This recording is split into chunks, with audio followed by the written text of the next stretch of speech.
It was a day in which our leaders celebrated multiculturalism, none more so than the Governor-General in his first Australia Day address. May I suggest that on this Australia Day, we reaffirm and celebrate our identity as a multicultural nation. Indigenous Australians called it Survival Day, the day their land was taken away. Opportunity for Aboriginal people to get together, join hands and share and reflect on things that matter for us. What a difference a day makes. The Prime Minister wants a new one to celebrate Indigenous Australians. They already do celebrate a day in the ACT on the anniversary of the 67 referendum. I'm sure there'll be many other suggestions. The biggest roadblock may be the PM's own Special Envoy on Indigenous Affairs. The PM says Australia Day will not change. Australia Day celebrates this spot where Captain Arthur Phillip first raised the British flag on Australian soil in 1788. But it wasn't until 1931 that Victorians first began celebrating January 26 as Australia Day. There was dancing in the streets, but this was no celebration. What do we want? Justice! When do we want it now? A crowd refusing to mark the National Day, instead commemorating what they call Invasion Day. It was a passionate crowd. Always was, always will be. But a COVID-conscious one. QR codes to check in displayed and masks made compulsory. At City Hall, there was a sense of belonging.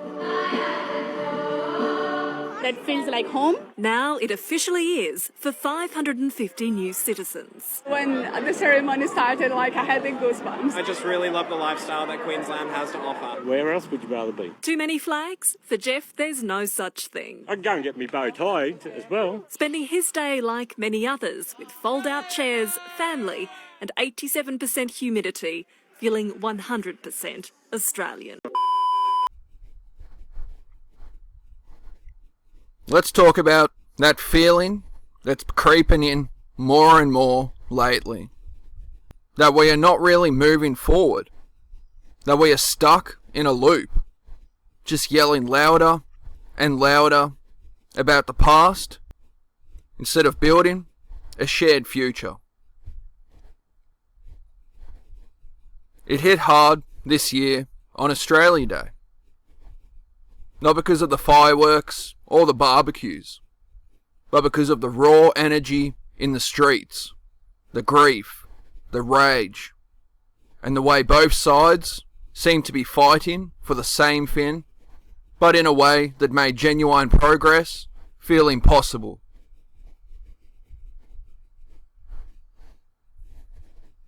Sydney, CBD, the usual fanfare, flags, citizenship ceremonies, the whole land of the free, home of the brave, party. But just a few kilometres away, thousands of people marching under the banner of Invasion Day. Not celebration, not national pride, but mourning, resistance, truth-telling for them.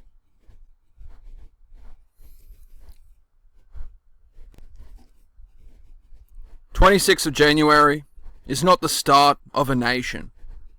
It's the beginning of an invasion, of dispossession, of a story that's been buried for over 200 years. They are not just asking for a date change. They are demanding that the country finally admit what happened. To acknowledge that First Nations people are still here, and that their pain and survival are central to who Australia is.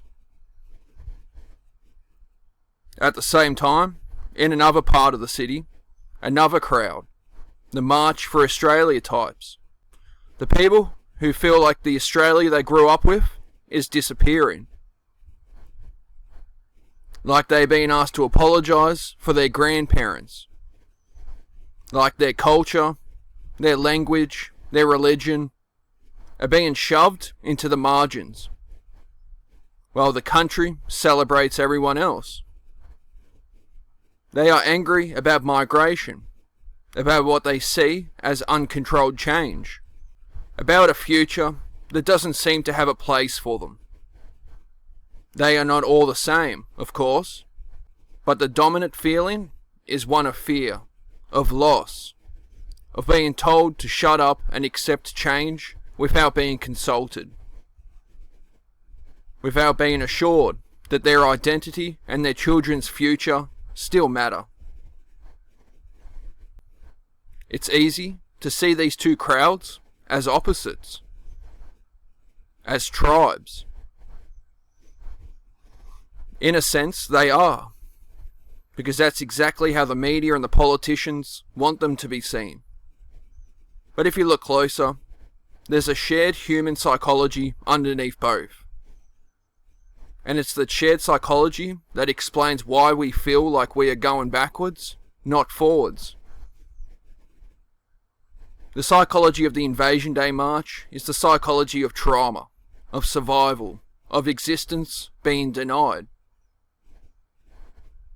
When a people are told, generation after generation, that their culture is primitive, that their language should be abandoned, that their connection to country is not real, that their suffering is not worth remembering, the natural response is to shout louder, to demand to be seen, to say, we are here, we are real, our history is real.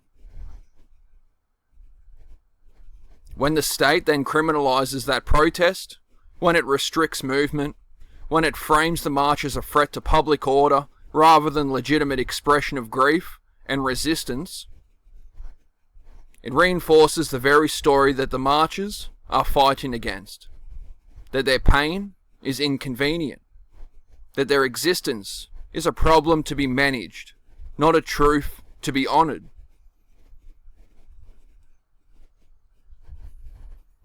The psychology of the anti-immigration rally, on the other hand, is about belonging, identity, and the fear of irrelevance.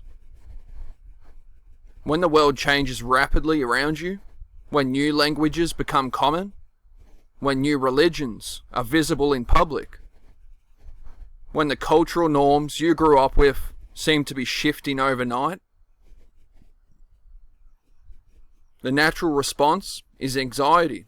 Who am I in this new world? Will my children still feel at home here? Is this still my country?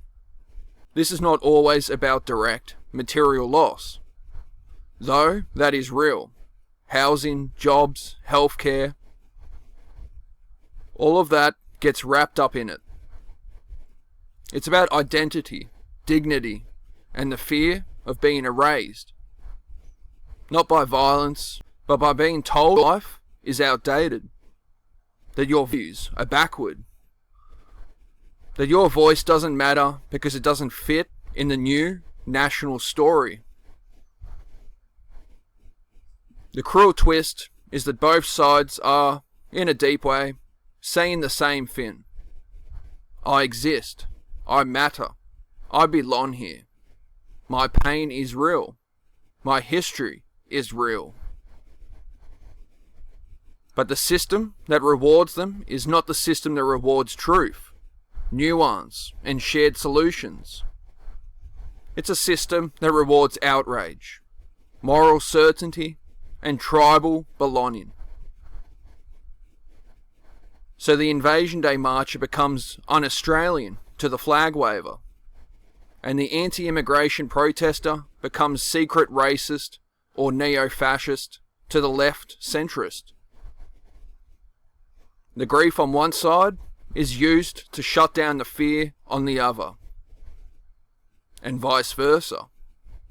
And both are trapped in a drama that serves the cultural war machine. Not healing, not justice, not a future that includes everyone.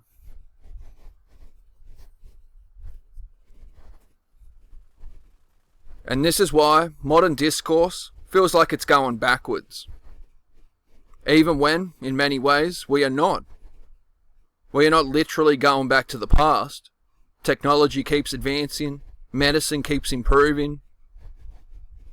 In many ways, people are safer and freer now than they were in earlier generations.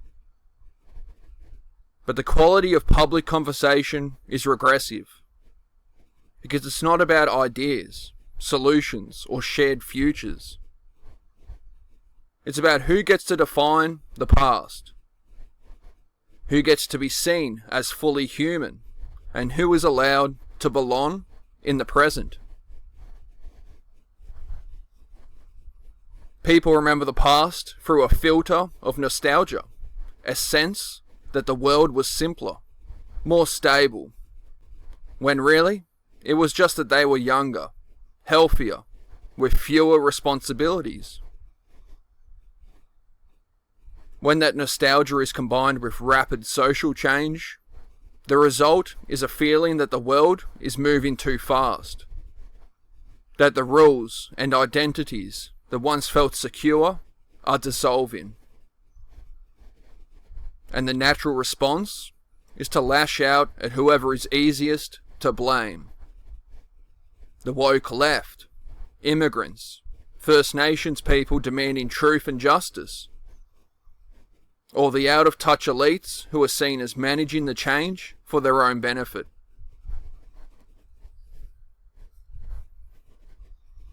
Social media feeds this cycle. Outrage at the loss of our way of life spreads faster than patient explanations of complexity. Politicians and influencers can profit from stoking fear, from performing moral certainty, while real policy change on housing, on work, on climate, on power is pushed to the margins. The result is a discourse that is almost entirely backward-looking. What were we? Instead of who do we want to be? And how do we build that together? The conversation becomes about rituals, symbols, dates, flags. Not about material conditions, power, and who gets to decide the rules of the game. If this pattern continues, this is where we are on the track to go.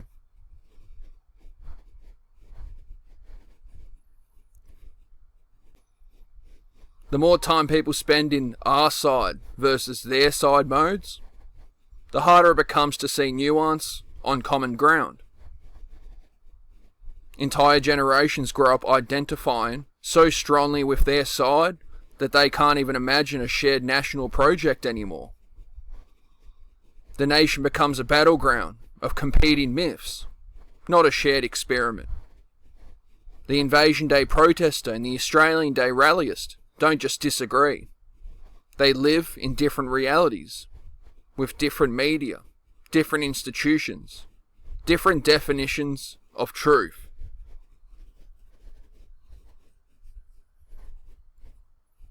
The replacement of politics with performance. Real politics is about negotiation, compromise, and building institutions that allocate power and resources fairly. What we are seeing instead is a culture of performance, outrage as content, protest as symbolic gesture, rallies that are more about solidarity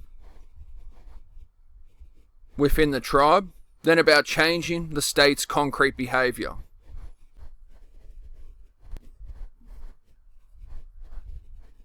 When the protest is treated as a symbolic act rather than a lever of power, the state learns that it can afford to ignore substantive demands, as long as it manages optics and keeps the disruption under control. The quiet erosion of trust and social cohesion. Australia is still relatively high trust by international standards, but underneath the surface, there's growing anxiety about social cohesion, especially around migration, identity, and intergroup conflict. When the culture wars teach people that the rules can be changed against them if they are in the wrong tribe, the safest strategy is to double down on your side. Even if that means abandoning reason or decency. The freezing of genuine change. When the conversation is dominated by performative outrage, the most powerful actors, governments, corporations, media owners, can appear to do something while actually changing very little. They can celebrate multiculturalism while letting housing and inequality destroy its social foundations. They can pay lip service to Uluru Statement while maintaining the same systems of power. They can position themselves as common sense moderators while benefiting from the culture war's distraction from the economic and environmental crisis that actually matters.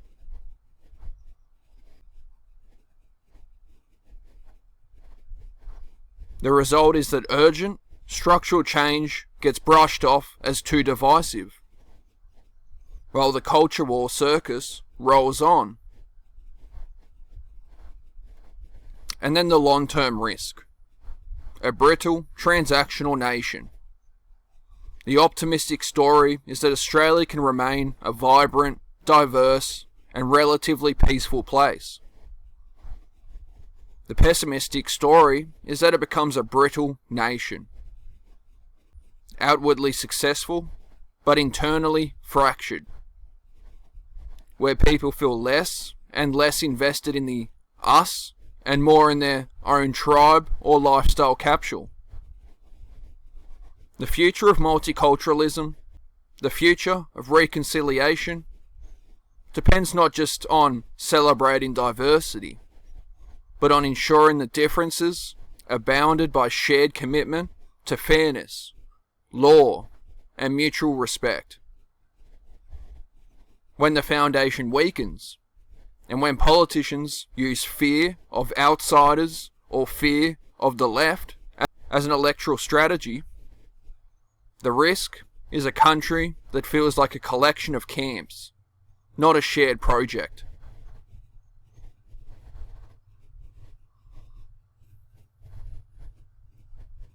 The way out of this is not top-down harmony or civility that silences real pain. It's the slow, hard work of building alternative power and narratives. It means acknowledging that both sides rage, both sides fear, is a symptom of something real. Fear of loss, of irrelevance, of being erased from the story. A healthy society can't just shout that fear away. It has to engage with the material and psychological conditions that feed it. Housing, inequality, identity, belonging. It means rebuilding institutions, unions, community organisations, media, education that can hold complexity and enable real cooperation across lines of difference. Rather than just urging people to be kind, while the underlying power structures remain untouched, it means creating spaces where the dominant question is not who is the enemy, but what kind of world do we actually want to live in? And what concrete steps can we take to move toward it? Even if that's messy and never fully agreed upon. Right now, though, the energy is overwhelmingly in the backward-looking direction. The rage, the nostalgia, the tribalism, the fear that the only way to save who we are is to stop the world from changing. The pathology is not just in the shouting on the streets, but the withdrawal into private worlds. In the sense that politics is a rigged game, and the only safe move is to look after your own tribe and hope the rest doesn't collapse on you.